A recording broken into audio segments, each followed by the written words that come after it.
Claire chokes Sid, explaining that she was getting more and more angry each second she was waiting for him. She was also angry that he keeps breaking his promises, but hands him a ticket to the Bushin Festival, telling him be there and watch her as she is replacing Princess Rose. Sid goes to the Bushin Festival and finds out that the ticket his sister gave him isn't an ordinary reserved seat ticket, but a hyper VIP seating. Going to his seat, he sees Iris Midgar and assumes he got it wrong. Iris realizes he is Claire's brother and tells him he is in the correct seat, while also explaining she plans taking Claire to her personal order when she graduates. Iris also apologizes to Sid for the Xenon Griffey incident. That draws people's attention, which worries Sid as it's not normal for a background character like him. Some students ask Iris if some competitor caught her eye, and Iris explains it's Anaros, but Iris herself still intends to win the tournament. Sid wonders if there is someone else who caught her eye, suggesting Mundane Man, but the two students explain that he is just fast and lucky, with no skill. Sid gets excited that he cultivated Mundane's reputation to perfection. Iris explains that there is one more person who got her eye, an elf who was also the first Bushin Festival champion, although she won't be competing. The two students realize Iris is talking about Beatrix, but note that she haven't showed her face in public in over a decade. Sid recalls Beatrix, and that he knew she was strong, but didn't know she was famous. Sid then excuses himself and leaves. He feels the presence of someone strong, but is unable to reveal he knows it as he is currently a background character. Beatrix then shows after him and Sid acts surprised. Beatrix wonders if he was ignoring her, but Sid denies it. She asks him if he ran into an elf that looks like her, but Sid denies it. Beatrix hopes she can find the one she's looking for, as there are a lot of people coming to the festival. Beatrix has brought too many burgers and gives one to Sid. To return the favor, Sid gives one of his burgers to her. Pervashat takes Sid's seat and explains that his king will be attending the festival tomorrow. He wonders about Iris' father, Klaus Midgar, and Iris explains that he will be also watching from tomorrow. Perv then sees Anaros coming out in the arena. He heard that she is in the middle of a training pilgrimage and would love to invite her to work for his kingdom. Iris also states that a fencer of her caliber would be in use for her kingdom as well. Perv asks her what she thinks of Anaros' opponent, Mundane Man. Iris states she sees him for the first time, but he doesn't look very strong. However, she isn't sure if Anaros' win as Mundane is a little unnerving, and there is no uncertainty in his eyes, which isn't typical for a weak fighter. The fight between Mundane Man and Anaros start. Anaros immediately closes the distance and starts attacking, but Mundane parries or dodges her attacks. She sees a chance to defeat him and slashes him, but Mundane appears behind her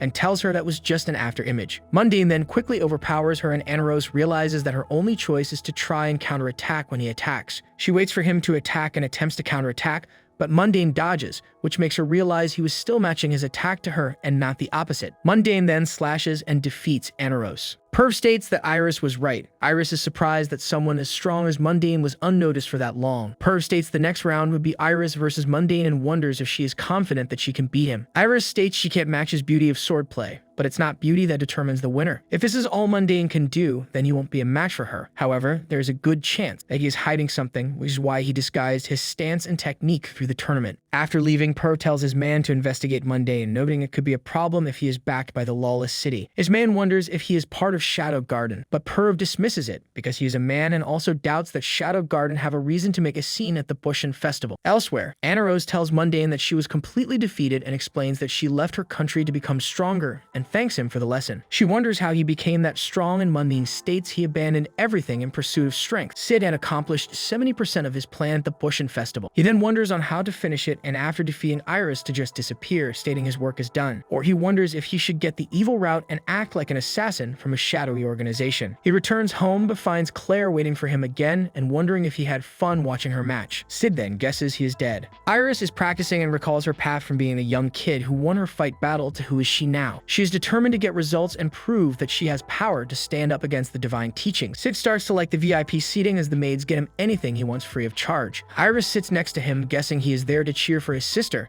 She notes that he is drinking coffee and states she likes the smell, but doesn't like bitter flavor. Sid explains that if you put tons of milk and sugar, every kind of coffee will taste the same. Iris decides to try it and finds it the milk coffee delicious. Moments later, Iris hears the guards stopping a woman with a sword and wants she to give it to them. Iris then sees Beatrix and explains she invited her. Realizing who Beatrix is, everyone get excited and gather around her. Beatrix uses the chance and asks them if they have seen her niece, but no one has seen her. They also ask her if some competitor caught her eye, and Beatrix states it's Sid. People are surprised as Sid isn't really that good and his sister is much better, and some start to question if Beatrix is really that good. Pervashat drugs King Oriana again, but is annoyed how the drug makes his odor sweet and tells his men to cover it with a perfume. Perv is sure that Rose will come to save her father and notes that since she showed signs of possession, she will also become prime material for the cult's experimentation. If Rose doesn't show up, Perv intends to use King Oriana to kill King Midgar. That will result in a war between the kingdoms and the destruction of Oriana Kingdom, and Perv will lose his status, but he doesn't really care. Perv plans to make the new king of Midgar his puppet and guesses the best time to move is during Iris' match. However, he is worried about Mundane Man as he couldn't find anything about him and worries that he could be quite dangerous. Perv is also worried what Shadow Garden may do and that they may be working with Rose. He goes into the VIP seating, and as he passes by Beatrix,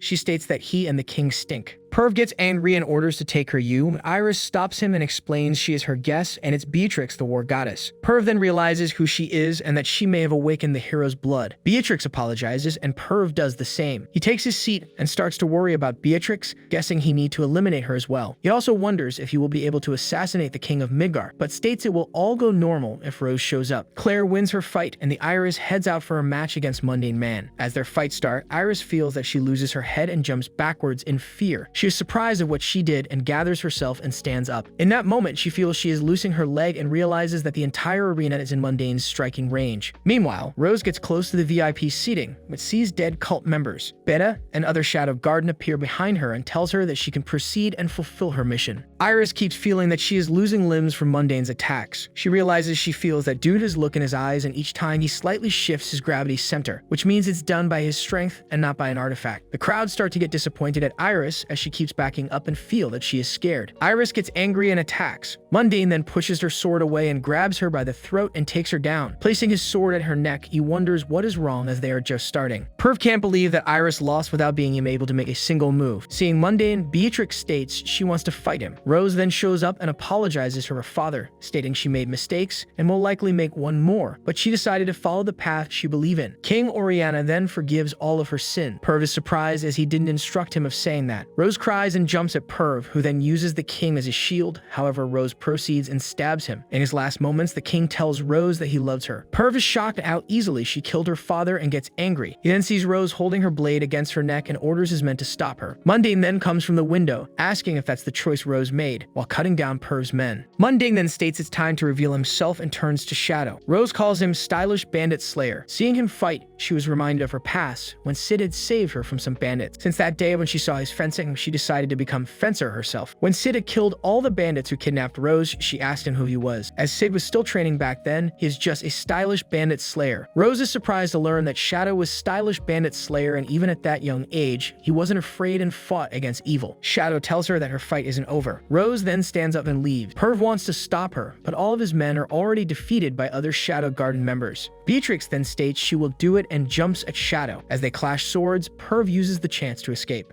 Shadow is fighting Beatrix, however. He starts getting behind her with easy, while she barely manages to notice him in time and block his attacks. Iris shows up and states she wants to join the fight. She draws a blade and Shadow realizes it's a mithril blade with ancient runes, surprising him that she intends to use an artifact. Iris gets annoyed and turns the blade into a large fire sword and swings at Shadow. Shadow easily dodges and states that it has good visuals and is more fit for a festival spectacular. Beatrix then attacks him and Shadow continues her fight with her, with Iris joining Beatrix to fight Shadow. Shadow then takes 2 crowbars and blocks both Iris and Beatrix attacks, noting that crowbars indeed have potential. As they keep on fighting, they end on top of a train, where Shadow tells them to be careful to not fall. Meanwhile, Rose had escaped the stadium and wonders on what to do next. Alpha shows up and tells her that she has 2 choices to continue fighting alone or to fight alongside Shadow Garden. Rose asks Alpha if they intend to save Oriana Kingdom, but Alpha explains won't be doing anything assist her, as she is right now, and if she wishes to save her kingdom, she must show her worth. Thinking for a moment, Rose decides to join Shadow Garden. While they fight, Beatrix wonders if she and Shadow have met before. Shadow states he remembers powerful opponents, but wonders if they are strong enough for him to remember them. He jumps into the river and using magic he controls the water and shoots at it, but notices that magic doesn't flow that good in ordinary water. He kicks Iris into the river, but as Beatrix attacks him,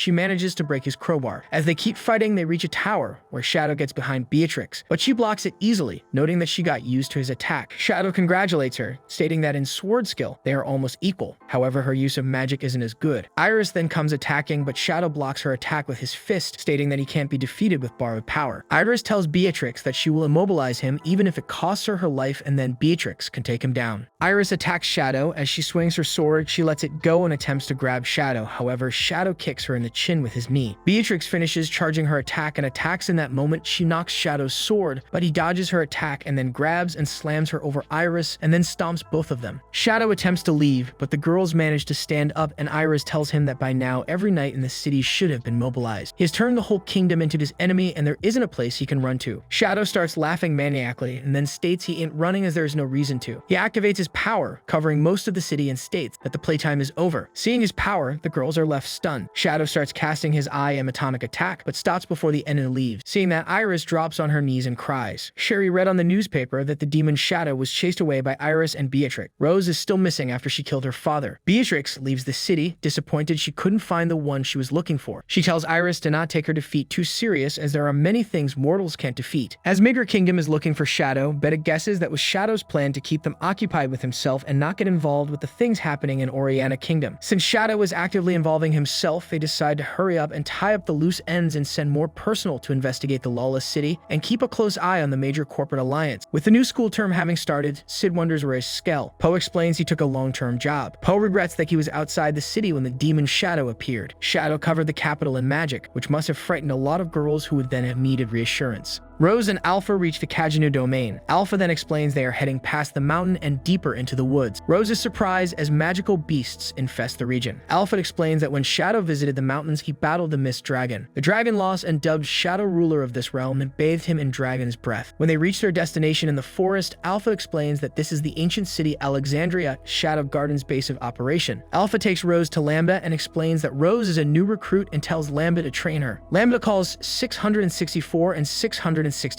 and tells them that she is putting the new recruit in their squad, naming Rose as number 666. Lambda then cuts Rose's clothes, telling her that she is now nobody and is casting away her name, clothes, and everything to become a pure, unadulterated soldier. Thank you for watching. Be sure to subscribe to the channel and press the bell so as not to miss new videos. Bye everyone.